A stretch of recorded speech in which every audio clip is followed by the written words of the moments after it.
we have to talk about something called the psychology of cruelty. Right. In human history throughout, in order to convince a group of people to mistreat or exterminate another group of people, we convince the majority that this minority to be attacked is less than human. Right. We saw it with the Nazis and the Jewish people. Yeah. They were portrayed as rats to the population. Yeah. So that now it's a rat. I can kill a rat, right? Not a human, but I can kill a rat. In Rwanda, we saw this with the genocide. The Tutsis who were being exterminated were being called cockroaches. They were presented as these cockroaches that had to be destroyed. And that presentation of them as animals, less than human, the dehumanizing of them, somehow made it eventually okay for people to embrace the psychology of terror and let masses of people be killed. And so the same thing happened for slavery. Black people were dehumanized. They were called apes and made less than a person, 3/5 of a person. And they are basically a little higher than apes, but not human. And that dehumanization was necessary to convince people to treat Black people like animals, to keep them as slaves, whether it was in a brutal way, to beat them horribly within an inch of their life, feed them poorly and force them to work, or whether it was in kind of a patronizing way, like having a pet. Oh, yeah, we love our slaves, having like they were pets, but whatever it was, they weren't human. And so we have the amendment to the Constitution, and now Black people in America get to be a whole person instead of 3/5 of a person. Let me just jump in. For those of you from other countries, my reading, this is where it woke me up. It was actually written in the law that they weren't human, that it was 3/5 of a person. So Dr. Anita's not just saying this. This was like written. It just shocked me when I read that. It was shocked me. Yeah, and so even, and just educating people about that who are out of the country, when we would do our census, and we have a census every 10 years where we kind of count how many people are in the country, and I'm sure plenty of other countries do that too. When the count was made, Black people were counted as 3/5. So not one whole person when the count was made. And so we were dehumanized. So a piece of paper, though, doesn't change that. Right. Remember I talked about how that implicit memory that gets in there, it's not spoken, it's nonverbal, it's an emotion space, but we absorb it and carry it across generations. Well, I talked about how we've carried great stuff into our faith, but guess what? We carry some ugly stuff too. And so after hundreds of years of dehumanization being a part of the culture of this country, the dehumanization of Black people, that they're dangerous, that they're superhuman strength, that they have an unusual capacity to handle pain. There were incredible, horrific stereotypes said about us, and that we didn't have hearts, and that's why you could sell off our children. It didn't matter. It wouldn't hurt us. It was like taking a litter from a dog and sending out the puppies. There would be no issue. Let me just pause because what you're saying, because it's so internal. I mean, it's just so part of what you know. But I'm saying, here I am. I came from another country, and when I started reading this stuff, I mean, you're just rattling it off. It took me 20 books to go, life. This is real. So just help people just for a couple of seconds to understand, how were these messages sent? All the things that you just said, that we were this and this, and where were those statements or implications made in American history? During slavery, they were very explicit. Yes. And we would see drawings with caricatures of Black men as apes. It was very explicit. And I would recommend everybody to please watch a documentary on Netflix called 13th. 13th gives kind of this long history of how the relationship between slavery and Black people after slavery and law enforcement evolved. It will blow your mind if you have not seen it and you really don't know this story. So please watch 13th. Right. But it was in images, it was in art, it was in movies that always portrayed Black women as servants and Black men as dangerous to white women, these sexual predators that were going to rape white women, and you had to control them with force. Or on the opposite side, we were these docile, the patronizing side was that we were these docile people who needed slavery to keep us safe, because we couldn't really handle ourselves in the world. So it was better to have us be owned and kept safe by our owners. So you have these two extremes. Some slave masters were just extremely cruel to these animals that had to be beaten and controlled. And then on the opposite end, you had this kind of patronizing relationship. I remember my daughter and I were in West Virginia. My son had gone to a basketball camp, and I like history, obviously. And I like to visit very old cemeteries in towns. And they're so interesting to me. And so we went to a cemetery there in Lynchburg, Virginia, and there was a statue to some Civil War heroes that were heroes to them for the Southern armies. But we saw a tombstone where a slave had been buried next to the master. And the family who owned the slave had carved into their tombstone that this was their beloved slave who they wanted to be buried next to them. I was just like, really?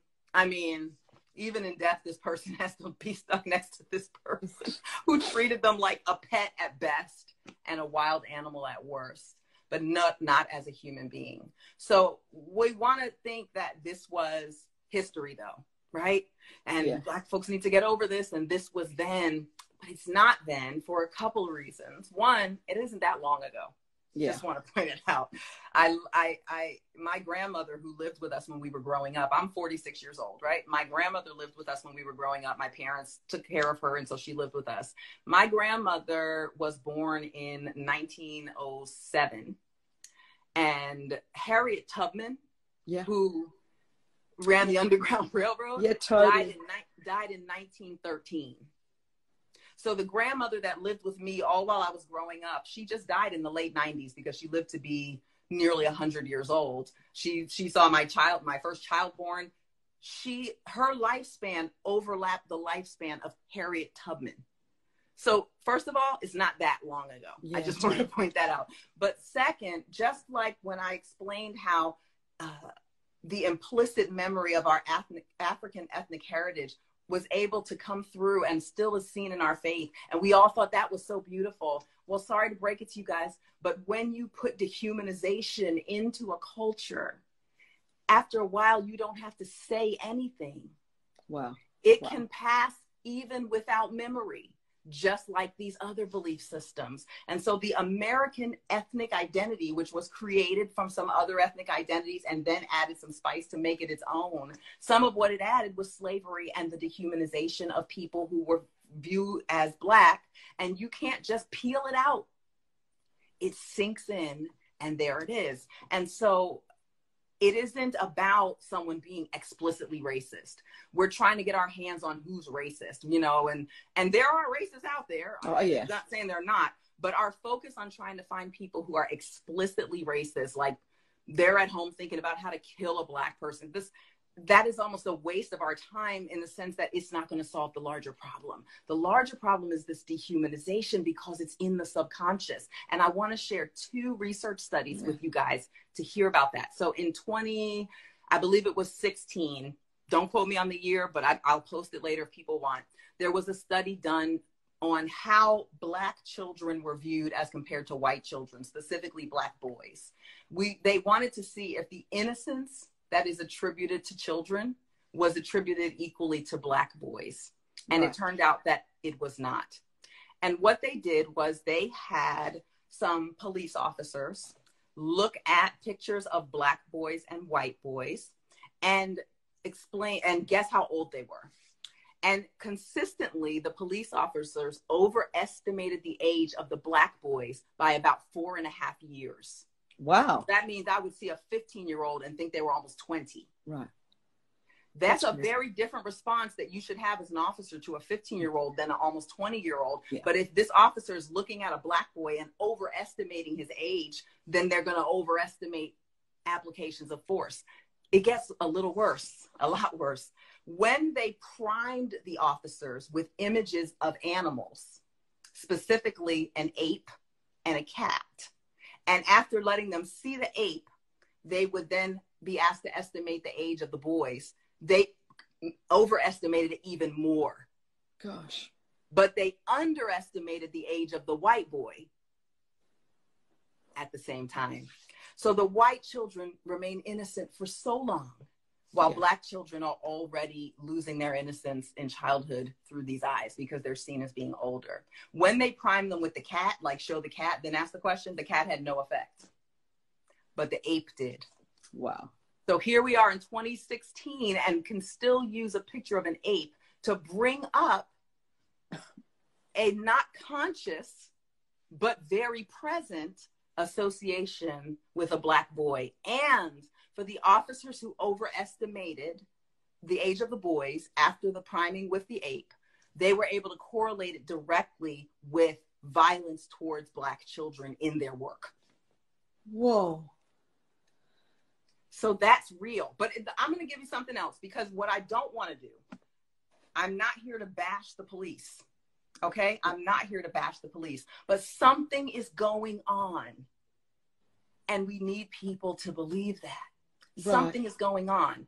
But while we will find police officers who are explicitly racist, we know from their text messages, from their Facebook posts that they're explicitly racist, we will find more often, we're going to find them not explicitly racist, but this dehumanization is soaked into the worldview.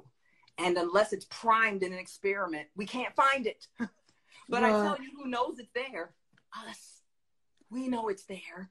And so we are screaming into this vacuum where no one's hearing us. And then when a video comes out, it's like, well, we don't know if they were individually racist, and, you know, all these questions. And we're just,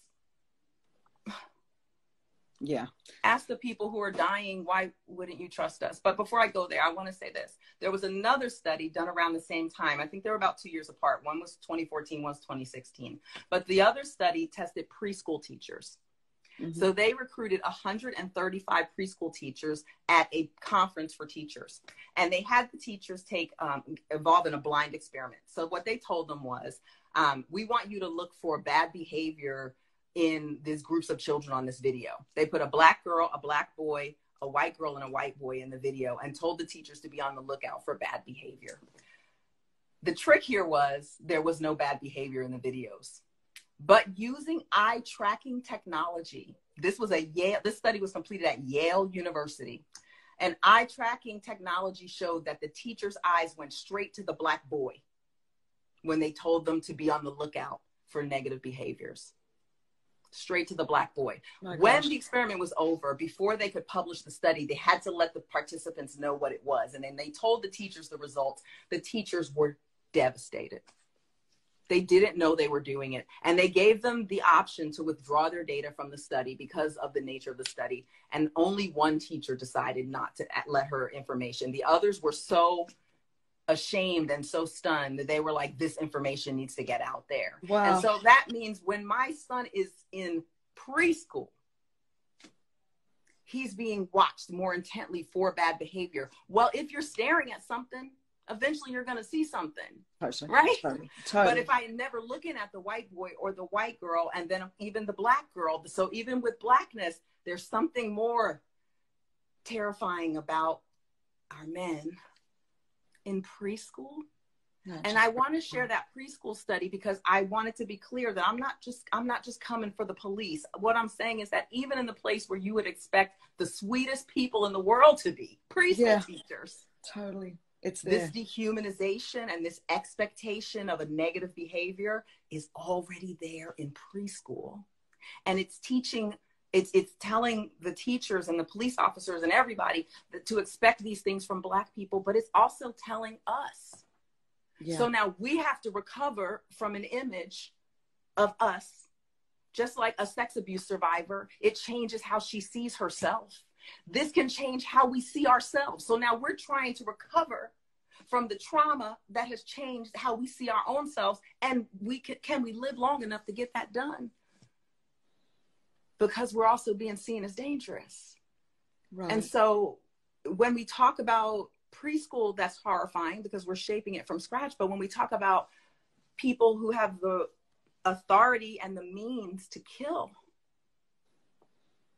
this is dangerous. For sure. So I'm not saying that it's limited to police officers. It's not racism. It's not discrimination. It's dehumanization.